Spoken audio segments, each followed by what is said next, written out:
Everyone, good morning. আর রাধে রাধে। আশা করছি সকলেই খুব ভালো আছেন, সুস্থ আছেন। আর আমার নতুন একটি ভিডিওতে আপনাদের সকলকে স্বাগত। এখন বাজে হচ্ছে 8:15 আর আমি এই জাস্ট ঘুম থেকে উঠলাম। অ্যাকচুয়ালি আজকে হচ্ছে আমার অফিসের ছুটির দিন, তো একটু ডিলে হয়ে গেল। এরপরে আমি যাব হচ্ছে ফ্রেশ হতে, ব্রাশ করব আর তারপরে একটু চা নিয়ে বসবো। অ্যাকচুয়ালি আমি কাল রাতেই এসেছি, তো ভিডিও করা আর হয়নি, তো ওই জন্য আজকে সকাল থেকেই ভিডিওটা শুরু করলাম, ঘুম থেকে ওঠার পর থেকে। আর আজকে হচ্ছে আমাদের এখানে কালী পুজো, তো সেই উপলক্ষেই আমি এখানে এসেছি, 2 দিন থাকবো বলে। আর তারপর চলে যাবো হচ্ছে আবার। তো আজকে কালী পুজো আমাদের এখানে বিশেষভাবে একটা অনুষ্ঠান অনুষ্ঠিত হয়, তো সেটাই তোমাদেরকে আজকে আমি দেখাবো আমার ভিডিওর মাধ্যমে। আর যদি কোনো দিন ভালো লাগে তাহলে নিশ্চয়ই আপনারা একবার এসে দেখে যাবেন। চলুন তাহলে এখন আমি চলে যাই হচ্ছে ব্রাশ করতে, আর তারপরে একটু মায়ের সঙ্গে গল্প করবো। এর মধ্যে আমার সাথে মায়ের একটু ঝগড়া হয়ে গেল, সকাল সকাল একটু মায়ের সাথে ঝগড়া হয়ে গেল। আমার মনে হয় এই ঝগড়াটা প্রত্যেকটি মেয়ে আর মায়ের মধ্যেই হয়, আর আমাদের মতো হয়, আবার ঠিক হয়ে যায়। চলুন তাহলে যাই হচ্ছে। আমার আর মায়ের মতো ঝগড়ার কারণ হচ্ছে পেস্ট নিয়ে। এই পেস্ট আমি একটু ব্রাশে বেশিই নিই, ভাবি দাঁতগুলো হয়তো বেশি পরিষ্কার হবে, কিন্তু মা আমাকে কম দেওয়াতে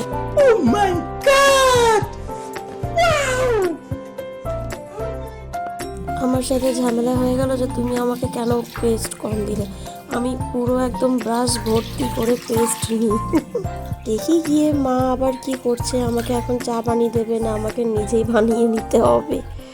মা যতক্ষণে চা বানাচ্ছে ততক্ষণ চলুন আপনাদের সাথে একবার বাইরেরটা দেখিয়ে আনি।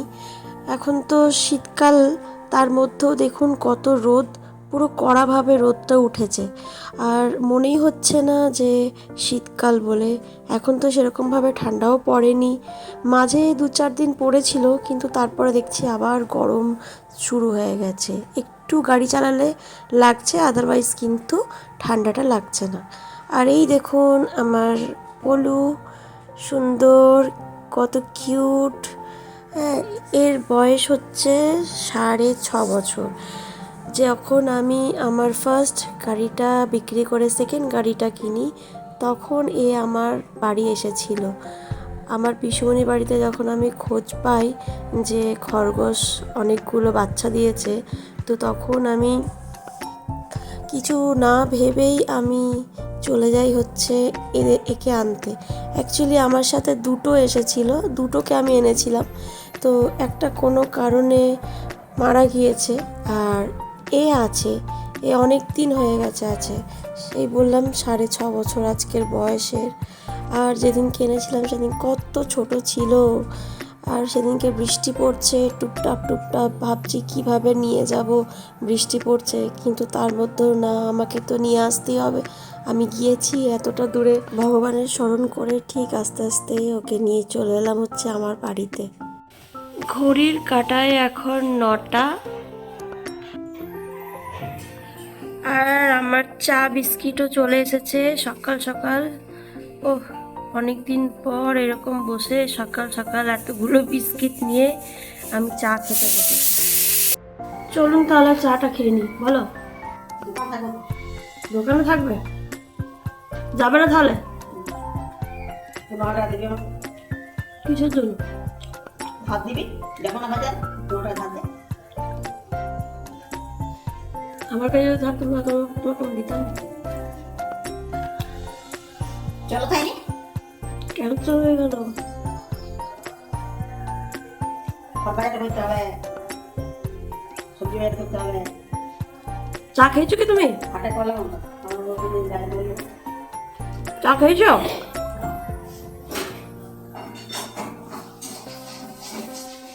মায়ের তো সেই চা খাওয়া হয়ে গেছে কোন সকালবেলা, কারণ ভাই গেছে অফিস আর বাবা দোকানে।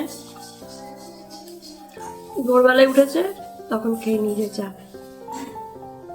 2বার করে খাই, কিন্তু আজকে আমার সাথে বললাম না সকালবেলা একটু ঝগড়া হয়ে গেল, ওই জন্য আজকে আমার সাথে বসে চা খেলো না। যাই হোক, ভালো, অনেকদিন পর চা খাচ্ছি এরকম বসে, খুব ভালো লাগছে। আর এতগুলো বিস্কিট দেখতেই পাচ্ছেন যে এতগুলো বিস্কিট আমি প্রতিদিন না, মানে যেদিন যেদিন সকালে থাকি বা আমার মুডের ওপর ডিপেন্ড করে, সেদিনকে এরকম 6টা 7টা করে বিস্কিট নিয়ে আমি বসে বসে খাই।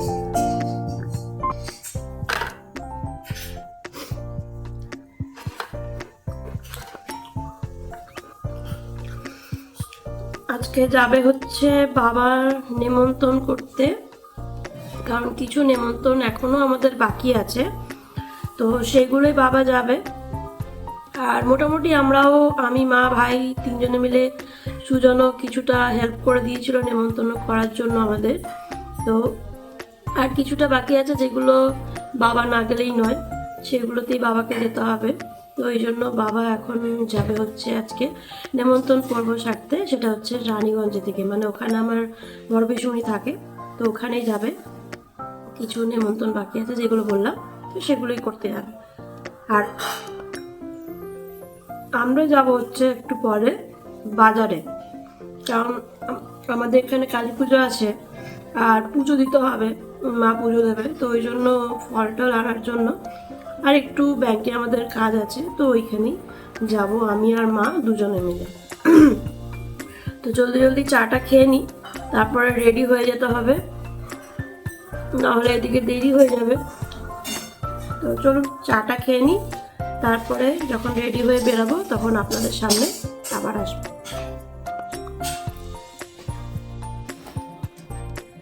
আজ তো আমাদের আর বাজারে যাওয়া হলো না, কারণ মাকে এখন দোকানে থাকতে হলো।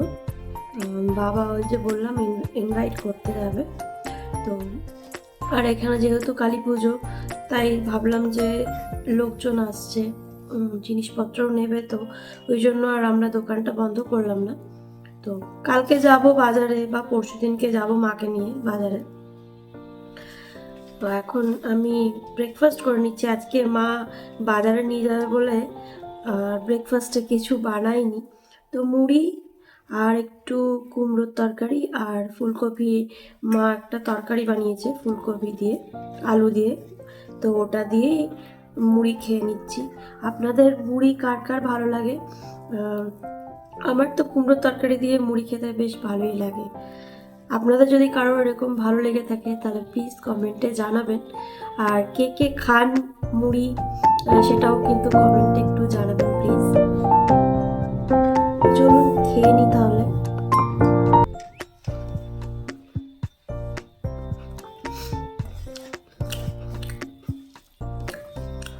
বাজারে যাওয়া হলো না ঠিকই, তবে বাড়ির কিছু কাজ আছে যেগুলো একটু হেল্প করে দেবো মাকে, মানে মা তো দোকানে, কিন্তু আমি একটু হেল্প করে দেবো।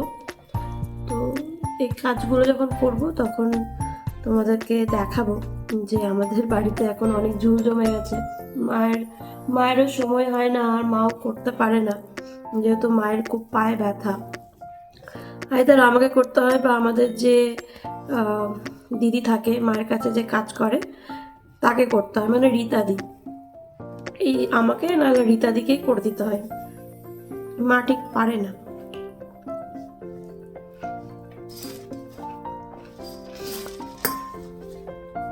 আপনারা সবাই আমার লাস্ট ভিডিও দেখে বুঝে গেছেন যে আমার ভাইয়ের বিয়ে খুব শীঘ্রই, তো ওই জন্য একটু একটু করে কাজগুলো বাগিয়ে রাখছি, যে মোছামুছি করে রাখছি, যাতে পরবর্তীকালে একসাথে অনেকগুলো কাজ না হয়ে যায়, আর যাতে তাড়াহুড়ো করেও যাতে না করতে হয়, কারণ মা খুব একটা ভালো পারে না, মানে করতে পারে না, যেহেতু মায়ের পা ব্যথা বলে। তো আমাকে আর আমার এই যে কাজের দিদি আছে ওকেই দুজনকেই করতে হবে, তো ওই জন্য আস্তে আস্তে করে একটু একটু করে রাখছি আমি। আর মাও যেহেতু নেই যে একটু কথা বলবো গল্প করব, তো ওই জন্য ভাবলাম যে না এই কাজগুলো একটু করে দিই, তাতে মায়ের অনেকটাই সুবিধা হবে।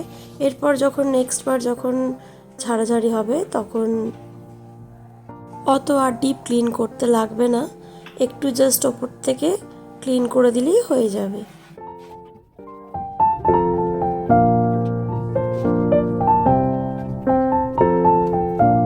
ভেতরের ঘরটা ক্লিন করা হয়ে গেল, এবারে সামনে যে ড্রয়িং রুমটা আছে আমাদের ওখানে একটু ক্লিন করে নিচ্ছি। এখন টিভিটা বন্ধ আছে আমাদের, তাই এখন টিভির মধ্যে এই একটা পর্দা দিয়ে দিই যাতে নোংরা না বসে। আর সামনেরটা একটু নোংরাই হয়েছিল, তো ওই জন্য একটু ভালো করে ডিপ ক্লিন করতে হবে, তো সেটাই করে নিচ্ছি আমি।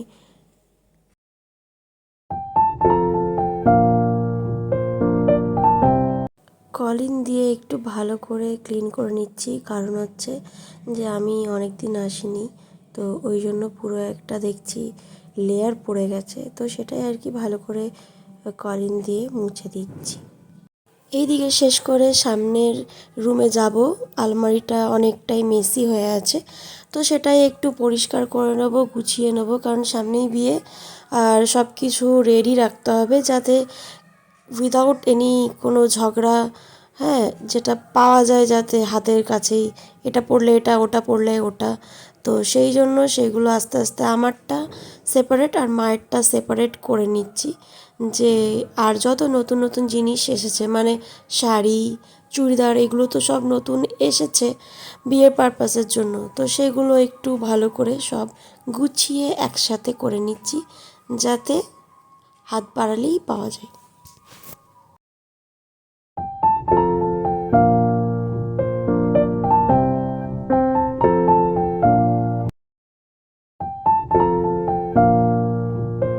এই ব্লু কালারের শাড়িটা দেখছো, সেটা হচ্ছে আমার ভাই দিয়েছে ভাইফোঁটাতে, আর এইটা দিয়েছে হচ্ছে মা পুজোতে। দুঃখের বিষয় হচ্ছে কোনো শাড়িটাই পরতে পারিনি, কারণ ভাইফোঁটাও হয়নি এবারে আমার, আর পুজোতে এত বিজি ছিলাম অফিসের কারণে যে পুজোতেও শাড়ি পরতে পারিনি, তাই ভাবলাম যে ভাইয়ের বিয়েতেই পরবো, একবারে রেডি করে নিই। আর আমার অলরেডি আলমারি গোছানো হয়ে গেছে, সব কিছু গোছানো হয়ে গেছে। আর এখন যাব হচ্ছে আমি স্নান করতে, স্নান করে এসে কথা বল। স্নান করে চলে এলাম আর শ্যাম্পু দিয়েছি, তো চুলটা পুরো ভিজা, ওই জন্য একটু রোদে দাঁড়াবো গিয়ে। রোদে যাওয়ার আগে সিঁদুরটা পরে নেবো আর একটু ক্রিম লাগিয়ে নেবো, কারণ শীতকালের দিন যদি ক্রিম না লাগাই তাহলে কিন্তু মুখটা ড্রাই হয়ে যাবে, ডিহাইড্রেট হবে না।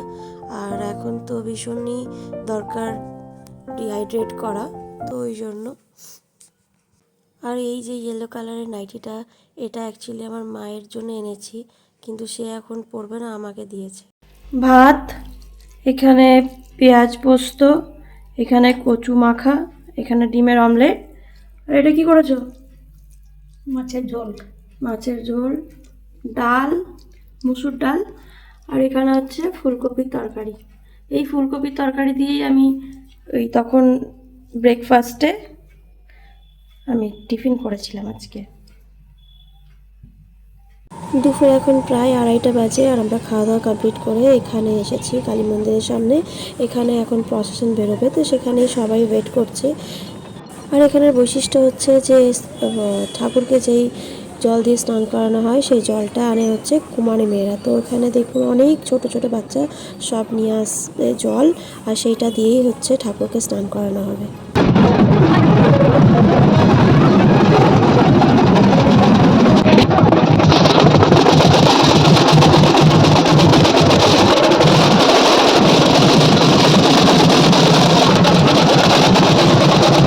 বিভিন্ন ধরনের ঢাক, বিভিন্ন ধরনের বাজনা, সব কিছু মিলিয়ে অনেক অনেক মজা হয় এই কটা দিন।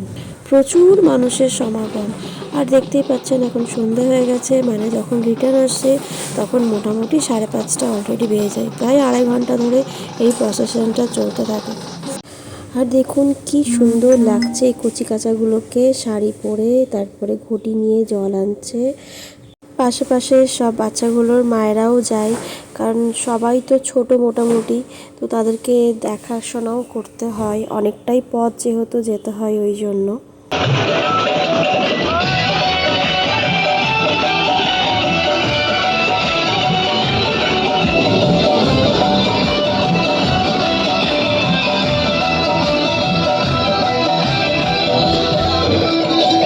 সবাই এখানে কি সুন্দর করে রাধা কৃষ্ণ সেজেছে, আর কি সুন্দর গানে নাচ হচ্ছে। তবে গানটা দিলে তো কপিরাইট হয়ে যাবে, যেহেতু এটা মিক্সিং বক্সে চলছে, তো ওই জন্য আমি আর গানটা দিলাম না, জাস্ট এমনি একটা মিউজিক দিচ্ছি। কিন্তু কত সুন্দর লাগছে দেখুন।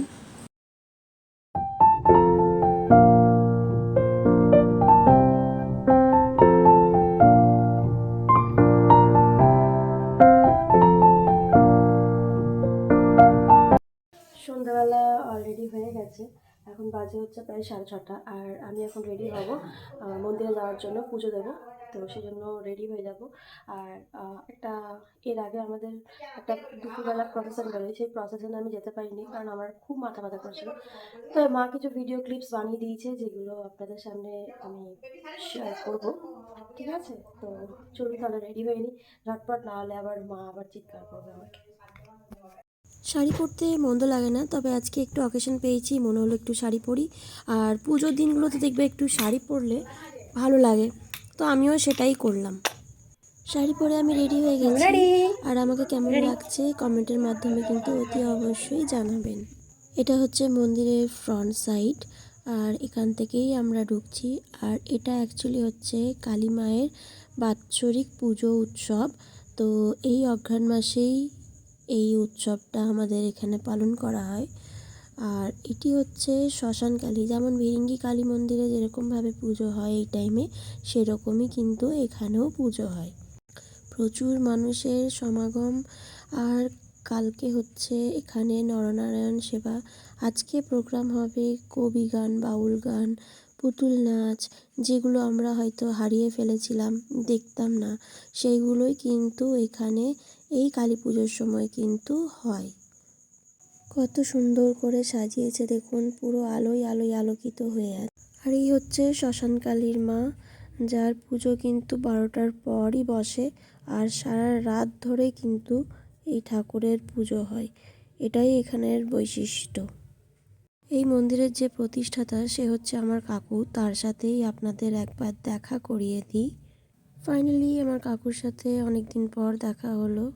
কি সুন্দর করে এখানে আলপনা দিয়েছে দেখুন। পুজো দেওয়া হয়ে গেছে, এবারে ফিরবো হচ্ছে বাড়ি। আর এখানে আমার সাথে একটা মজার ঘটনা ঘটেছে, সেটা হচ্ছে যে অন্যদের তো আমি শুনেছি যে মন্দিরে গেলে চটি চুরি হয়ে যায়, কিন্তু আমার আবার চটি ছিঁড়ে গেছে। এটা চটিটা ছিঁড়ে গেছে বলে বাড়ি আসারই কথা, কিন্তু দেখলাম যে পুতুল নাচটা হচ্ছে, সবাই দেখছে, তো একটু বসে দেখি কেমন হচ্ছে। তো সেটাই আপনাদের সামনে একবার শেয়ার করলাম। পুজো দিয়ে বাড়ি ফিরতে ফিরতে অনেকটাই লেট হয়ে গেছিলো। তাই ফ্রেশ ট্রেশ হয়ে ড্রেস চেঞ্জ না করেই আগে ডিনারটা রেডি করছিলাম, কারণ হচ্ছে যে কিছু গেস্ট এসেছিলো আমাদের বাড়িতে, তো তাদেরও বাড়ি যেতে হতো, অনেকটা লেট হয়ে যেত, ওই জন্য আগে রেডি করে দিচ্ছি। আর আমি এদিকে লুচিগুলো বেলে দিলাম, মা ওখানে ভেজে নিল। আর আগের থেকে মা আলু ভাজা রেডি করে রেখেছিল, তো সেটাই আর কি আজকে আমাদের ডিনার। লুচি, আলু ভাজা আর মিষ্টি ছিল, আর সঙ্গে ছিল হচ্ছে পাঁপড়। ওনাদেরকে দিয়ে তারপরে আমরা ফ্রেশ ট্রেশ হয়ে তারপরে আমরা ডিনার করতে বসবো। আর আজকের ভিডিওটা এখানেই শেষ করলাম, দেখা হচ্ছে পরবর্তী একটি ভিডিওতে। ততক্ষণ ভালো থাকবেন, সুস্থ থাকবেন, সচেতন থাকবেন। আর আমার ভিডিও যদি ভালো লেগে থাকে তাহলে প্লিজ একটা লাইক, কমেন্ট আর শেয়ার করে